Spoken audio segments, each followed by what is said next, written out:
देवेंद्र गंगाधर फडणवीस नगरसेवक ते मुख्यमंत्री।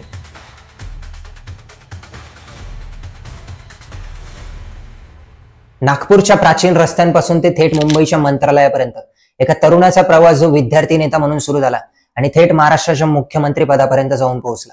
22 जुलै 1970 नागपूर शहरात देवेंद्र फडणवीस यांचा जन्म होतो। वडील गंगाधर फडणवीस नागपूर महानगरपालिकेत नगरसेवक होते आणि RSS राष्ट्रीय स्वयंसेवक संघाशी निगडीत होते। घरात राष्ट्रवाद, समाजसेवा आणि शिस्तीचं वातावरण होतं। देवेंद्र फडणवीस यांचे प्रारंभिक शिक्षण इंदिरा गांधी यांच्या नावाने असलेल्या इंदिरा कॉन्व्हेंट या शाळेमध्ये झाले। आणीबाणीच्या काळात इंदिरा गांधी पंतप्रधान असताना देवेंद्र फडणवीस यांच्या वडिलांना अटक करण्यात आली। त्यामुळे वयाच्या 6व्या वर्षी मी इंदिरा कॉन्व्हेंट मध्ये शिकणार नाही असं त्यांनी आईला बजावून सांगितलं। त्यानंतर त्यांचा प्रवेश सरस्वती विद्यालयात करण्यात आला। 1986 साली सरस्वती विद्यालयातून ते आपलं प्रारंभिक शिक्षण पूर्ण करतात।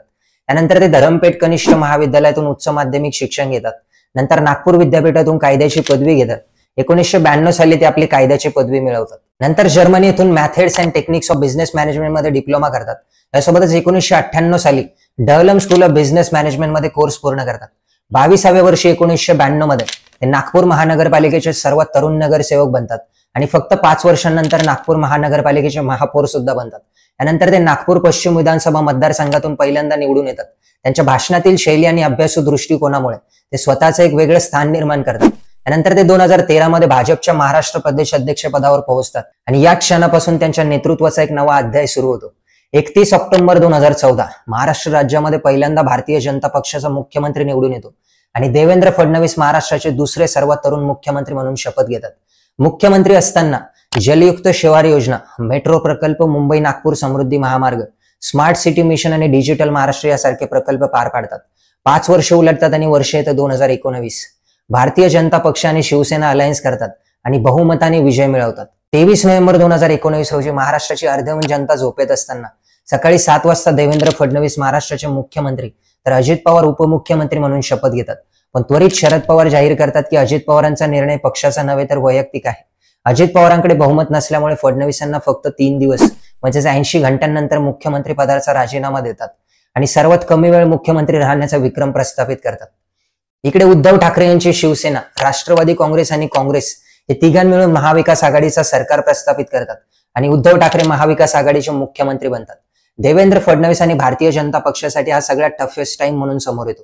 ते विरोधी पक्ष नेते म्हणून आपली भूमिका बजावतात आणि सरकारवर लक्ष ठेवून मुद्देसूद टीका करतात आणि जनतेशी संपर्क ठेवतात। आणि फक्त 2 वर्षांनंतर तो महाराष्ट्राच्या पॉलिटिक्स मधला सगळ्यात ट्विस्टेड पार्ट। शिवसेनेचे ज्येष्ठ नेते एकनाथ शिंदे 40 आमदारांना घेऊन गायब होतात। हे सर्व आमदार सुरुवातीला सुरत, गुजरात, नंतर गुवाहाटी, आसाम येथे आपला मुक्काम करतात। शिंदेंनी सेपरेशनचं कारण असं सांगतात की उद्धव ठाकरे यांनी हिंदुत्व आणि बाळासाहेब ठाकरेंचा मार्ग सोडला। शिवसेनेने काँग्रेस आणि राष्ट्रवादी काँग्रेस सोबत जाऊन आपलं सरकार बनवलं, त्यामुळे शिवसेनेचा मूळ विचार आणि पक्ष कार्यकर्त्यांचा अपमान होतोय असं त्यांनी सांगितलं। स्पष्ट बहुमत नसल्यामुळे 29 जून 2022 रोजी उद्धव ठाकरे आपला मुख्यमंत्री पदाचा राजीनामा देतात आणि एकनाथ शिंदे यांचा शिंदे गट आणि भारतीय जनता पक्ष पुन्हा एकदा अलायन्स करून आपलं सरकार स्थापन करतात। इथे देवेंद्र गंगाधर फडणवीस मी पुन्हा येईनवाला कमबॅक करतात। 30 जून 2022 रोजी एकनाथ शिंदे मुख्यमंत्री तर देवेंद्र फडणवीस उपमुख्यमंत्री म्हणून शपथ घेतात।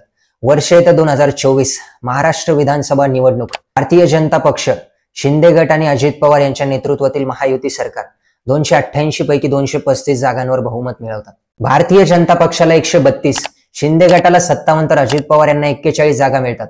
स्पष्ट बहुमत असल्यामुळे 5 डिसेंबर 2024 देवेंद्र फडणवीस महाराष्ट्राच्या मुख्यमंत्री पदाची 3ऱ्यांदा शपथ घेतात।